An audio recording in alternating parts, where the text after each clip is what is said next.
everyone. Now in this session we are going to discuss about the analysis of biology 2070 NDA question paper. So overall 10 questions were asked in 2017 one. So we'll be discussing questions one by one. Okay. So we'll start our session with our first question. The question is very easy. There is a comparison of plant cell and fungal cell wall. So ये question मैंने worksheet में test में भी कराया है और ये पढ़ाया भी है आपको. The plant cell is made up of cellulose but the fungi is made up of chitin. So how they are different from each other, that is the first question. The cell wall of any fungus is different from the plant. You already know about the plant cell, right? Plant cell cellulose से बना हुआ होता है, तो cellulose तो नहीं आएगा. Glycogen ये एज ए फूड स्टोर किया जाता है एनिमल के बॉडी में. बचा एक ही ऑप्शन, सो वो है chitin. Always remember fungal cell wall is made up of chitin और इसीलिए फंगाई स्पेशल होता है. उसके बाद है sleeping sickness is a parasitic disease. Sleeping sickness it's a one kind of parasitic disease which is caused harm to humans and animals also. वो किससे cause होता है? ऑलवेज रिमेम्बर, नोटबुक में नोट बना के रखिए. Sleeping sickness is caused by trypanosoma. Trypanosoma से cause किया जाता है ये. Then next is dengue virus causes a high fever, rashes and reduces the number of particular type of blood cells. कौन सा reduce होता है? Now see, neutrophils and monocytes. ये क्या है? They are the phagocytic in nature. ये blood composition में हमने पढ़ा है. Out of these granulocytes or granulocytes, these two are phagocytic. Phagocytic मतलब ये हमारे बॉडी में फॉरेन पार्टिकल्स को एनगल्फ करने का पोटेंशियल रखते हैं. तो यहाँ एक ही ऑप्शन बचता है विच इज द प्लेटलेट्स. तो ये आपने डे टू डे लाइफ में भी पढ़ा होगा. डेंगू में प्लेटलेट्स है वो डिक्रीज होते हैं. Now the next question it is regarding with the sugar cane. Sugar cane is one of the most important cash crop in India. It is grown to obtain. ये किस चीज के लिए? ये बायोमोलिक्यूल्स है. They are all biomolecules. ये कौन से प्रोडक्ट के लिए हम कैश क्रॉप मतलब जिससे हमें बहुत ज्यादा फायदा होता है बिजनेस या कमर्शियल पॉइंट ऑफ व्यू से इसको फार्मर्स कल्टीवेट करते हैं. सो आपका ये होमवर्क है, आप मुझे इसका सही ऑप्शन बताओगे. कौन सा? क्वेश्चन नंबर 4 आपके लिए होमवर्क है. नाउ नेक्स्ट क्वेश्चन नंबर 5 बहुत इजी है. Colour vision in human eyes is the function of photoreceptor cell. Always remember C for colour, C for cone. ठीक है, याद रखो. और इंस्टेड ऑफ, अगर इस साल आपको क्वेश्चन आता है night vision, night vision like colour तो नहीं होगा, ब्लैक एंड व्हाइट विजन अगर होगा तो black and white vision rod के हेल्प से होता है. So this is responsible for the black and white, मतलब जिसमें कलर का कोई लेना देना नहीं होता है. समझ में आ रहा है आपको? तो C for colour, C for cone ऐसे याद रखिए. नाउ नेक्स्ट इज लाइक ये थोड़ा सा केमिस्ट्री सेक्शन का भी हो सकता है, लेकिन बायो में भी एंजाइम्स हम पढ़ते हैं, इसलिए ये क्वेश्चन मैंने यहाँ कंसिडर किया. Which of the following is not a correct statement. हमको नॉट करेक्ट फाइंड आउट करना है. सो नॉट करेक्ट कौन सा हो सकता है? लाइक सी, मैं आपको यहाँ एक सेंटेंस बताती हूँ. सेंटेंस बहुत इजी है, लिख के रखिए, याद करके रखिए, कंफ्यूजन के चांसेस नहीं होंगे. So now here is the sentence. All enzymes are protein. हर एक एंजाइम प्रोटीन होता है but not all proteins are enzymes. So आपको ये यहाँ याद रखना पड़ेगा. ये सेंटेंस थोड़ा सा कंफ्यूजिंग है बच्चों के लिए.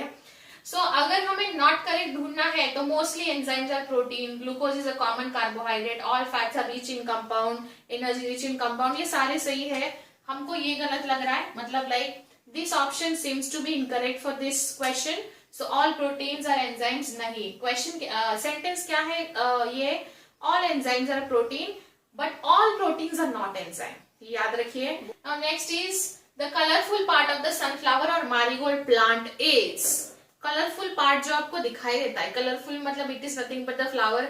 आप सोचोगे कितना इजी क्वेश्चन है, चलो टिक करके आते हैं. ये तो नहीं होगा, फ्रूट भी नहीं है, सीड भी नहीं है. फ्रूट एंड सीड ये हमारे पास इस चॉइस में फिट नहीं होता है. सो क्या सही होगा? कितने बच्चे फ्लावर टिक करके आएंगे? How many will go for the inflorescence और how many will go for the flower? मेरे हिसाब से बहुत सारे बच्चे देख के खुश होके फ्लावर करके आएंगे, लेकिन इतना इजी तो नहीं रहेगा एग्जाम, है ना. So now here you have to understand they are like marigold या सनफ्लावर. वो कंप्लीट एक फ्लावर नहीं है, वो बहुत छोटे छोटे फ्लावर्स है. It's a cluster of flower, और क्लस्टर ऑफ फ्लावर को क्या बोला जाता है? Inflorescence. The cluster of flower which is arranged on the stem which is called as inflorescence. ठीक है, okay. Kidney secretes an enzyme which changes plasma protein angiotensinogen into angiotensin. ये kidney में जब ब्लड फिल्ट्रेट करके urine prepare किया जाता है तब एक एंजाइम है जो कि ये सारे चेंजेस में हेल्प करता है. तो ये ऐसे कोई एंजाइम नहीं हेल्प करते हैं. ये तीनों ऑप्शन स्ट्रेट पे निकल जाएंगे. हमारे लिए एक ही सही ऑप्शन है यहाँ, रेनिन. बट देन यहाँ और एक चीज मैं आपको समझा रही हूँ, दूसरा एक रेनिन होता है, मे बी बच्चों को पता भी होगा. दूसरा रेनिन है जिसमें 3 टाइम्स एन आया है और यहाँ 2 टाइम्स एन आया है. सो 3 टाइम्स एन वाला जो रेनिन है वो 3 टाइम्स एन वाला रेनिन इन्फेंट्स में मिल्क डाइजेशन का काम करता है. सो इन्फेंट्स जो होते हैं या छोटे बच्चे होते हैं जिनका डाइट प्योरली मिल्क होता है, वो मिल्क को डाइजेशन करने का काम इनिशियल लाइफ स्टेज में ये रेनिन करता है.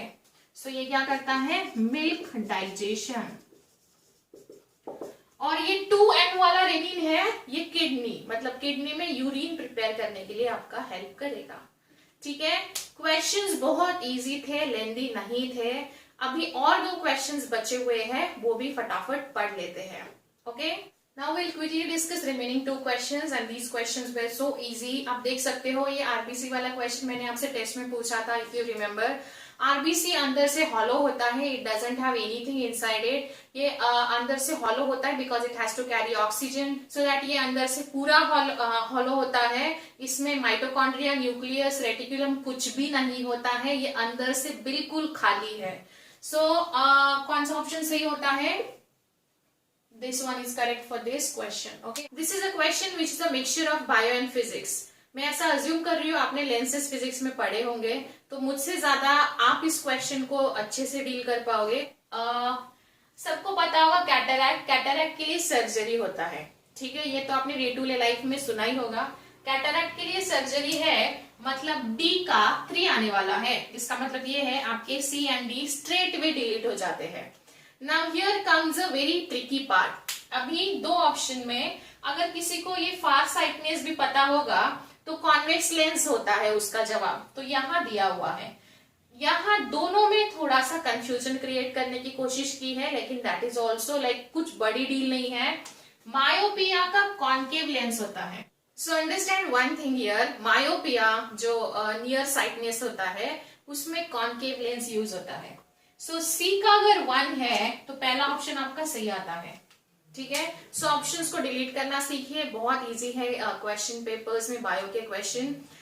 बस प्रैक्टिस करिए, make a good strategy. So this was all about the total 10 questions from the 2017. If any doubt you can let me know. See you in next analysis. Thank you.